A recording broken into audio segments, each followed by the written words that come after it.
Bismillahirrahmanirrahim. Kali ini kita akan melanjutkan pembahasan tentang integral Riemann. Dan pada pembahasan kali ini kita sudah sampai pada subbab yang kedua, yakni fungsi-fungsi yang terintegral Riemann. Di sini nanti kita akan pertama membuktikan kriteria Cauchy. Kemudian untuk integral Riemann tentunya. Kemudian kita akan membuktikan teorema Apit juga untuk integral. Kemudian ini nanti teorema-teorema yang akan kita gunakan untuk memeriksa apakah kelas-kelas fungsi tertentu itu merupakan fungsi yang terintegral Riemann. Contohnya di sini yang akan dibahas nanti itu step function atau fungsi tangga, fungsi-fungsi kontinu, kemudian fungsi-fungsi monoton. Kemudian di sini dikatakan bahwa akan diperiksa juga teorema additivity. Saya kurang ini juga dengan bahasa Indonesianya, nanti kita lihat bagaimana modelnya. Kemudian sebelumnya kita sudah melihat bagaimana menggunakan definisi terintegral Riemann untuk menunjukkan suatu fungsi itu terintegral Riemann. Tentu di situ kita mesti tahu dulu nilai integralnya. Nah, selanjutnya ini dengan menggunakan kriteria Cauchy nantinya kita tidak perlu menentukan nilai integralnya, tidak perlu menebak atau mencari nilai integralnya untuk membuktikan dia integral Riemann. Jadi nanti kita bisa menggunakan teorema ini memeriksa apakah suatu fungsi terintegral Riemann atau tidak tanpa harus menebak atau tanpa harus mengetahui dulu nilai integral Riemann-nya, nilai integralnya. Teoremanya seperti ini.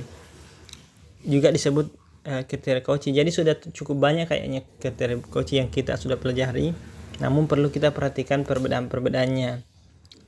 Dia pembicaranya di mana. Untuk yang ini di integral. Suatu fungsi f, di sini kasih f di sini. Suatu fungsi f dengan domain interval tertutup a b ke bernilai real, atau kita bisa katakan fungsi f dari a b ke r merupakan fungsi yang terintegral Riemann pada domain AB jika dan hanya jika untuk setiap epsilon besar 0 terdapat eta epsilon besar 0, sehingga jika P bagus titik dan Q bagus titik merupakan partisi bertanda, merupakan sebarang partisi bertanda AB dengan nom mereka itu kurang dari eta epsilon tadi, maka haruslah berlaku jumlahan Riemann dari fungsi f dikurangi jumlahan Riemann fungsi f dengan P bagus dikurangi dengan jumlahan Riemann f dengan Q bagus titik itu kurang dari epsilon. Maksudnya seperti inilah bacanya, saya tidak terlalu ini, tapi seperti ini maksudnya. Bisa kita lihat mungkin buktinya. Tentu karena teorema ini bentuknya biimplikasi, maka kita buktikan dua arah. Pertama kita lihat dulu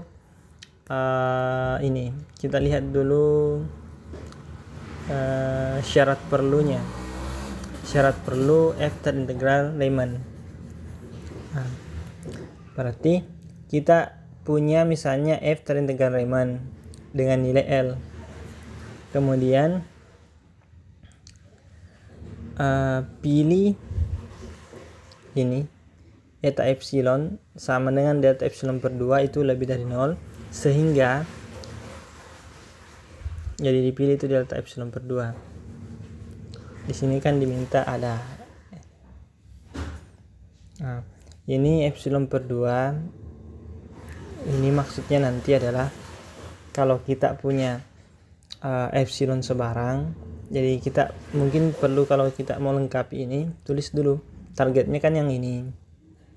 Berarti di awal diambil di sini. Di sini diambil sebarang epsilon besar 0 karena f terintegral. Berarti depannya sini ya. Karena f terintegral Riemann pada AB, misalkan nilainya L, maka terdapat eta epsilon. Ini nanti eta epsilon dalam hal ini nanti delta epsilon per 2 karena kita mau pasangkan dengan epsilon per 2, sehingga jika P bagus titik ini dan Q bagus titik ini adalah partisi bertanda dengan catatan nomnya kurang dari eta epsilon dua-duanya, maka berlaku ini menurut definisi terintegral Riemann. Jadi kita punya jumlahan Riemann dari F dengan partisi P bagus titik dikurang L itu kurang dari epsilon per 2. Begitu juga kalau partisinya adalah Q bagus titik juga epsilon per 2. Selanjutnya kita bisa gunakan ketaksamaan segitiga untuk memperoleh hasil ini. S ini SF P titik atau jumlahan Riemann F dengan partisi P bagus titik dikurangi dengan jumlahan Riemann fungsi F dengan partisi Q bagus titik, itu mutlaknya kurang dari sama dengan ini masih sama sebenarnya karena ini kan dengan ini 0 ya. Kemudian gunakan ketaksamaan segitiga dapat yang ini. Karena ini masing-masing kurang dari epsilon per 2, maka ini kurang dari epsilon. Maka kita telah membuktikan syarat perlu dari fungsi yang terintegral Riemann. Nah, selanjutnya kita akan lihat syarat cukupnya. Kita lihat syarat cukupnya terintegral Riemann, yakni Cauchy-nya di sini kalau kita mau bilang. Berarti yang kita punya sekarang adalah ini yang di atas. Saya hapus dulu semua. Yang kita punya sekarang adalah yang kanannya. Kita membuktikan yang kirinya. Kalau bukti langsung, berarti kita punya sekarang ini. Ini sekarang yang kita punya. Nah, sampai di sini. Sampai di sini malah. Kita mau tunjukkan bahwa F terintegral Riemann. Nah, tentu untuk menunjukkan F terintegral Riemann, kita mesti menggunakan definisi di sini karena target kita seperti itu. Makanya nanti hasil akhirnya yang diinginkan adalah ini. Untuk sebarang epsilon besar 0, kita bisa menemukan delta K yang besar 0 sehingga semua partisi yang nomnya kurang dari delta K berlaku ini. Kan itu targetnya. Tapi untuk ke sana itu tidak langsung. Kita perlu melihat apa-apa konsep yang dibutuhkan untuk menjamin apa yang kita tulis selanjutnya atau apa yang kita nyatakan selanjutnya. Kita lihat di sini dikatakan bahwa untuk setiap bilang asli n, kita misalkan delta n itu besar 0 sehingga partisi P bagus dan Q bagusnya itu nanti kurang dari delta n. Ini kita bisa jamin dari sini, dari ini.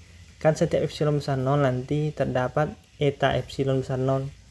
Berarti ini ada delta n untuk setiap epsilon n-nya. Gitu. Jadi kalau kita punya epsilon, kalau kita menyatakan sini ini.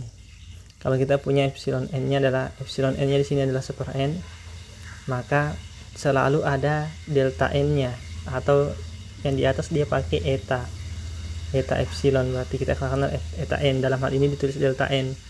Sehingga ini jika ini sama partisi tanda dengan nomnya kurang dari ini ya sama seperti di atas, maka berlaku ini sama dengan ini. Cuma epsilonnya di sini epsilon n-nya dipilih 1/n dan tetap besar 0, makanya bisa. Kemudian kita bisa asumsikan supaya untuk setiap n bilangan asli berlaku delta n-nya itu lebih besar sama dengan delta n tambah 1. Kalaupun tidak, kita bisa mengganti delta n-nya dengan delta aksen n yang didefinisikan seperti ini. Otomatis nanti ini akan berlaku seperti ini. Akan menjadi bahwa delta n yang lebih besar indeksnya nilainya lebih kecil. Tapi semuanya tetap positif karena targetnya tadi, bukan targetnya, karena tadi kita jamin keberadaan eta itu selalu positif. Maka delta di sini selalu positif. Seperti itu. Kemudian untuk setiap n bilang asli nanti ini P bagus n atau mungkin rho n ya, rho n P bagus juga bisa. P bagus n titik merupakan partisi bertanda dengan nomnya ini kurang dari delta n. Ini berdasarkan tadi yang ini kan. Kemudian ini mirip juga sih kalau kita ambil di definisi. Kemudian kalau M-nya lebih besar dari N, mengingat fakta tadi, kalau M lebih besar dari N berarti kan delta N-nya lebih besar atau sama dengan delta M. Kan seperti itu. Maka kita peroleh nanti ini nom dari partisi rho M kan ini kan kurang dari sama dengan delta M, tapi delta M-nya kurang dari sama dengan delta N, makanya diperoleh ini.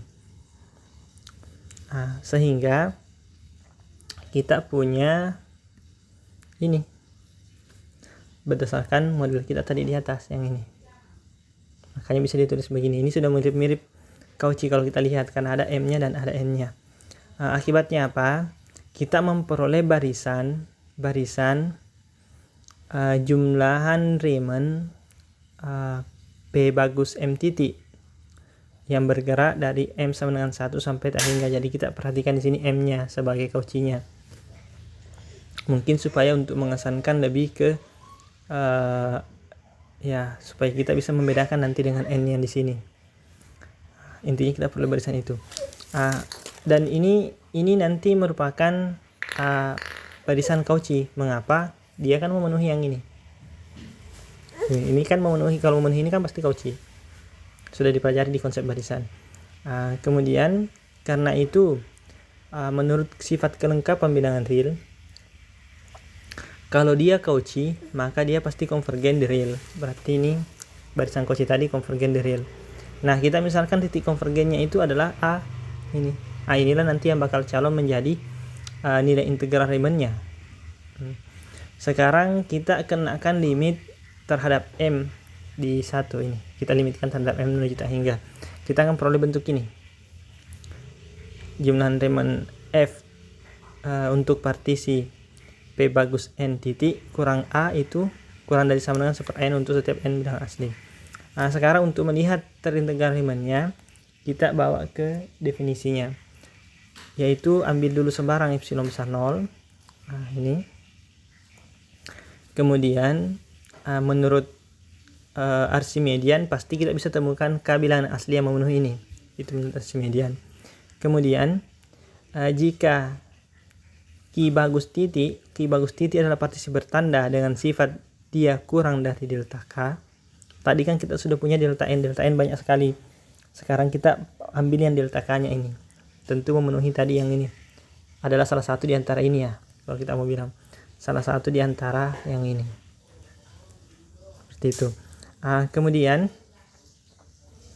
kita sudah punya ini salah satu dari sana.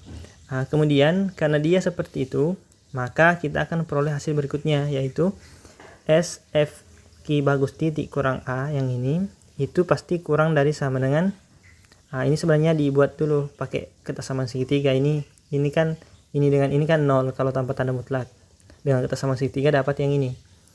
Selanjutnya setelah itu kita lihat SF ini jumlahan Riemann dengan Q sebagai partisinya, Q bagus, dan di sini PK sebagai partisinya.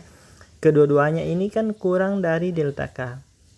Nah, kalau kurang dari delta K, maka nilainya kan 1/K menurut yang ini. Menurut satu lah ini. Nilainya kurang dari 1/K. Makanya kita dapatkan di sini kurang dari 1/K. Kemudian yang ini. Yang ini kita peroleh tadi kurang dari 1/n di sini ya. Berarti dia 1/K karena di sini PK. Berarti 1/K juga, makanya dapat 2/K. Menurut Archimedean tadi kan K lebih besar dari 2/epsilon, berarti 2/K kurang dari epsilon, terbukti. Karena epsilonnya besar 0 kita ambil sebarang, maka terbukti bahwa F terintegral Riemann. Maka dari sini kita sudah membuktikan bahwa syarat cukup terintegral Riemann adalah menggunakan kriteria Cauchy ini. Selanjutnya kita coba lihat beberapa contoh di bawahnya.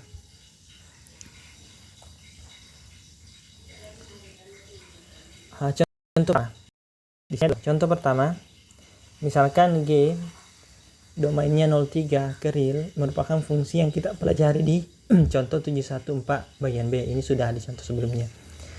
Di contoh sebelumnya kita sudah menghasilkan bahwa kalau P bagus titiknya itu adalah partisi bertanda pada 0,3, kemudian nomnya itu kurang dari delta, maka nanti hasil akhirnya kan seperti ini di sana tadi di contoh 714b bisa dilihat kembali. Hasil ini juga berlaku tentu untuk key bagus titik yang lainnya. Yang penting kan targetnya, yang penting kan kurang dari delta, dia memenuhi, maka dapat juga yang seperti ini. Kemudian kita kurangkan, selisihkan kedua bentuk di atas. Kalau kita selisihkan kedua bentuk di atas akan diperoleh nanti hasil ini dengan menggunakan definisi nilai atau sifat nilai mutlak, diperoleh itu. Kemudian dengan bentuk seperti ini maka tinggal kita pilih delta nanti. Dalam hal ini eta epsilonnya itu pilih ini nanti epsilon per 20. Epsilon per 20. Seperti itu. Itu nanti yang etanya ini, yang delta kita ambil sebagai eta, kan sama posisinya. Kemudian itulah hasil yang kita inginkan, maka kita dapatkan bagian A ini Cauchy. Silahkan dicoba untuk bukti detailnya dilengkapi, mulai dari penjelasan yang ada di 714b. Kemudian contoh yang kedua, kriteria Cauchy kita menggunakan untuk menunjukkan bahwa fungsi f tidak terintegrasi Riemann juga bisa. Bagaimana caranya? Ya, gunakan ingkaran dari bentuk Cauchy-nya. Kalau tadi di teoremanya adalah untuk setiap epsilon besar 0, berarti ada epsilon besar 0. Sehingga tadi kan ada eta, berarti sehingga untuk sebarang eta besar 0, tadi kan untuk sebarang P bagus dan Q bagus juga, yang penting kurang dari ini, berarti ada di sini lawannya kan, ada partisi bertanda P bagus dan Q bagus dengan nomnya masing-masing kurang dari eta, sedemikian sehingga selisih jumlahan Riemann-nya itu lebih dari atau sama dengan epsilon 0. Kita akan coba menerapkan ingkaran ini untuk membuktikan bahwa fungsi Dirichlet yang yang katanya di sini sudah dituliskan di 516G, yang didefinisikan dengan f-nya 1 kalau x-nya 0,1 rasional, kemudian fx-nya 0 kalau irasional di 0,1. Kita ambil epsilon 0-nya sama dengan setengah. Kemudian jika rho titik itu sebarang partisi, dengan kita mengambil TK-nya, tandanya itu bilangan rasional, maka tentu kita peroleh jumlahannya nanti 1. Sedangkan kalau kita ambil Q itu dengan sebarang jumlah bertanda juga, tapi kita ambil tandanya atau TK-nya itu adalah irasional number, berarti dapat nanti jumlahan Riemann-nya itu 0. Dari sini saya kira cukup jelas. Nanti selisihnya nanti ini kan 1 itu lebih besar dari atau sama dengan 1/2, lebih besar atau sama dengan 1/2, maka bisa disimpulkan dia tidak memenuhi kriteria Cauchy. Kalau tidak memenuhi kriteria Cauchy untuk integral, maka menurut teorema di kriteria Cauchy, maka dia tidak terintegral Riemann, seperti itu.